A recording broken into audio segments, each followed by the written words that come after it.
இது மகிமை நேரம். கர்த்தரும் இரட்சகருமாயிருக்கிற இயேசு கிறிஸ்துவின் ஈடு நேற்று என்ப நாமத்தினாலே மகிமை டிவி நேர்களை அன்புடன் வாழ்த்துகிறேன். மகிமை நேர நிகழ்ச்சிக்கு உங்களை அன்புடன் வரவேற்கிறேன். தொடர்ந்து அழுது ஜெபித்த 7 நபர்களை குறித்து நாம் தியானித்து வருகிறோம்.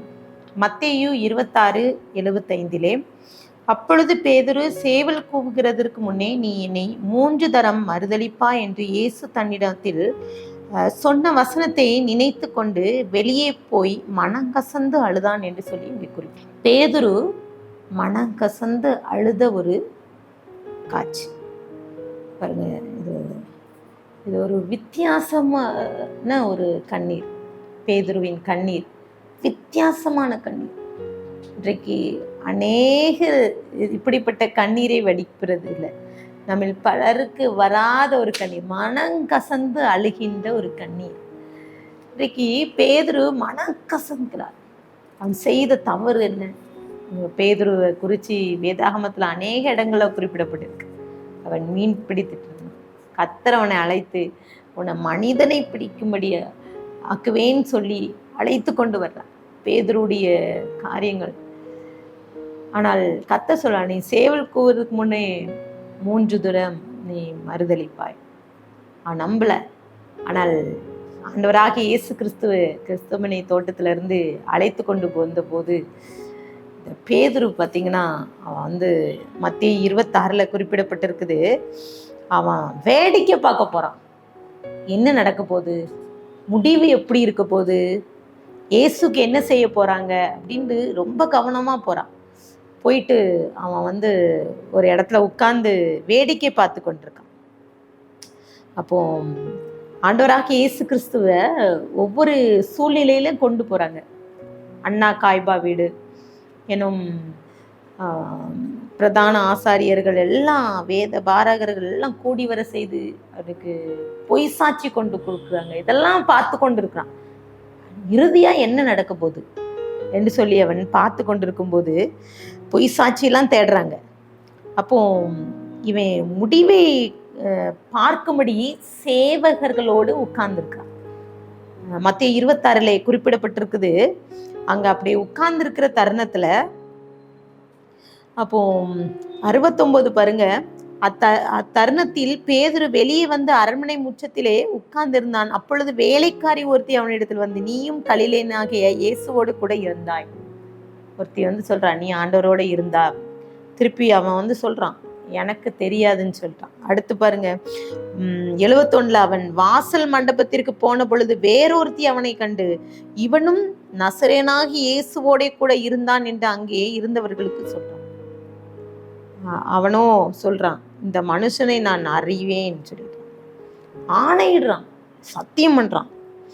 அடுத்து சற்று நேரம் பின்னர் அங்கே பேதுரு மெய்யாகவே நீயும் அவரிடத்து ஒருவன் என்று உன் பேச்சு உன்னை வெளிப்படுத்துகிறதுன்னு சொல்லிட்டு மற்றொருவன் சொல்றான். அப்போ அவன் சொல்றான், அவனை அந்த மனுஷனை அறியன்னு சொல்றான். பயம். இன்னைக்கு பேதுருக்கு பயம்.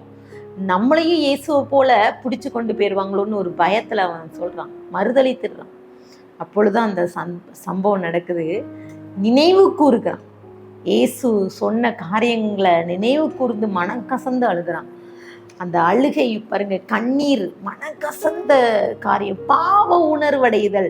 தவறு, நான் செய்தது தப்பு தான், நான் இப்படி பேசினது தப்பு தான். இன்னைக்கு ஒத்துக்கொள்வதே இல்லை. நம்ம சில நேரங்களில் சில தவறுகளை நம்ம ஒத்துக்கொள்வதே இல்லை. அநேகர் சில நேரங்களில் தான் செய்த தவறுக்கு மன்னிக்கிறது இல்லை, மன்னிப்பு கொடுப்பதும் இல்லை, மன்னிப்பு கேட்குறதும் இல்லை. இங்கே பேதுரு பார்த்தீங்கன்னா, அவனுக்கு ஆர்வ கோளாறுன்னு சொல்லுவான். சில நேரங்களில் அவன் துடித்துடுப்பா அவன் இயேசுவுக்கு பிறகே போய் ஓடி அநேக காரியங்களை, அற்புதங்களை செய்த பேதுரு ஆண்டவரை 3 முறை அதை ஏற்றுக்கொள்ள முடியாத ஒரு இது. ஆண்டவரோடு போகிறான். இயேசுவை குறித்து மேசியான்னு சொல்றான். அவர் கிறிஸ்து எல்லாம் தெரிந்த பிறகும் அவன் உலக சிந்தனை அவனை மறைத்து விடுகிறது. ஆனால் கர்த்தர் அவனை வெளிப்படுத்துகிறார். யோவான் 21 அங்கே வாசித்து பார்த்தீங்கன்னா 15 19 வரை நீங்கள் வாசித்து பார்த்தீங்கன்னா அங்கே குறிப்பிடப்பட்டு இருக்கிறது. அந்த பேதுருவை பார்த்து கர்த்தர் சொல்றார், நீ என்னை நேசிக்கிறியான்னு 3 முறை சொல்றான். எப்படி குத்தப்பட்டு இருப்பான் பேதுரு. அவனை கொண்டு கர்த்தர் அவ்வளோ வல்லமையாய் அவன் மனக்கசந்து அழுது அவன் செய்த அதன் பின்பதாக அவன் ஊழிய நாட்கள் பெரிய ஆசீர்வாதமாக இருந்து பாருங்க. பேதுரு அவன் யோவானும் அவன் ஆலயத்துக்கு போகும்போது அவன் முடவன் அவன் துள்ளி குதித்து எழும்பி நடக்கும்படியாக அற்புதத்தை செய்கிறான். அப்போ ஆண்டவர் சொல்ல, இந்த கல்லின் மேல் என் சபையை கட்டுவேன். அந்த பேதுரு மூலமாக கர்த்தர் சபையை கட்டுவேன்னு சொல்லி வாக்கு கொடுக்கிறார்.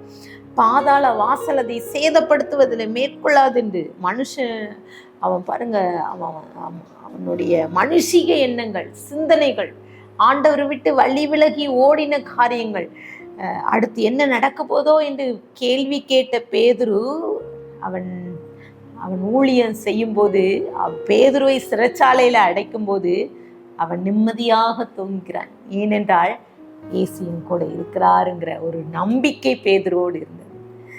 பிரியமானவர்கள், இன்றைக்கு பேதுரு மனக்கசந்த அழுதான். அவனோடு தேவன் இருக்கிறார் என்று சொல்லி கண்டு கொண்டான். அவன் இறுதி வரை ஆண்டவரை விட்டு விலகாதபடிக்கு அவன் ஊழியத்தின் பாதையில் அநேக அற்புதங்களை கர்த்தர் செய்தான். அவன் மறுதளித்தான், அவன் ஆண்டவரை மறந்து போனான்.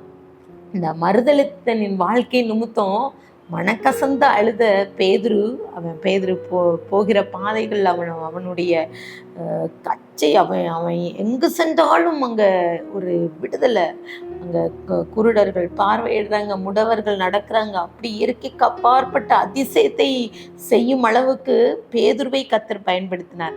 கர்த்தர் அவனை மீண்டுமாக அவனுக்கு ஒரு வாய்ப்பை கொடுத்து கர்த்தர் ஒரு நல்லதோர் ஊழியத்தை அவருக்கு கட்டளையிட்டார். இன்றைக்கும் கூட சில நேரங்களில் நாம் மனம் கசந்து அழுகிறது இல்லை.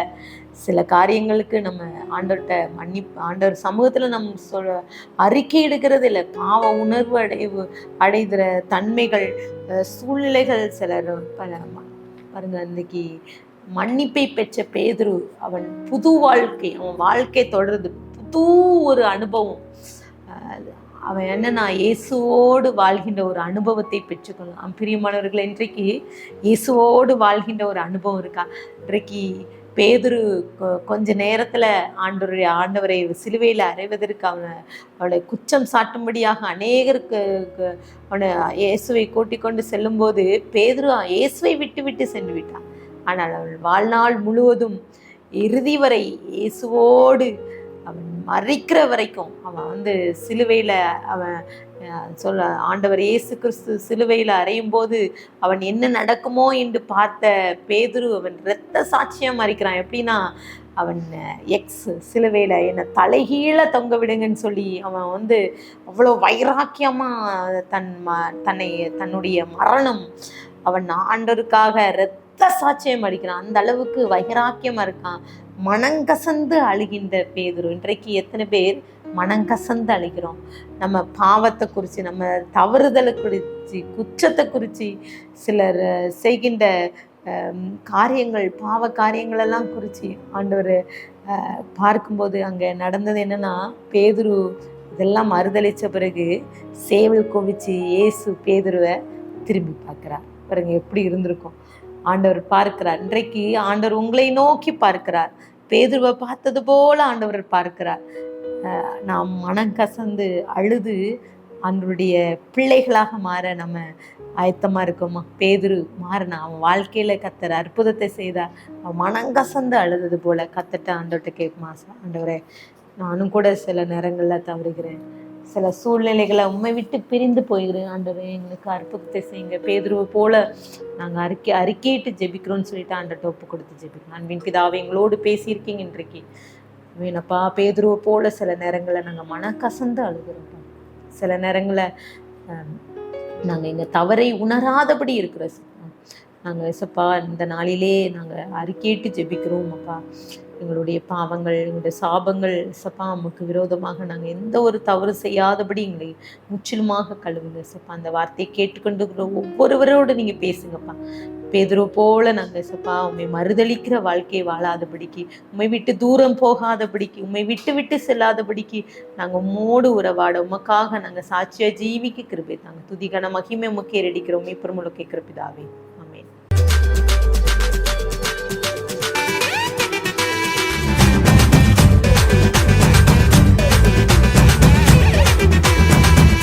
மகிமை மகிமை மகிமை மகிமை மகிமை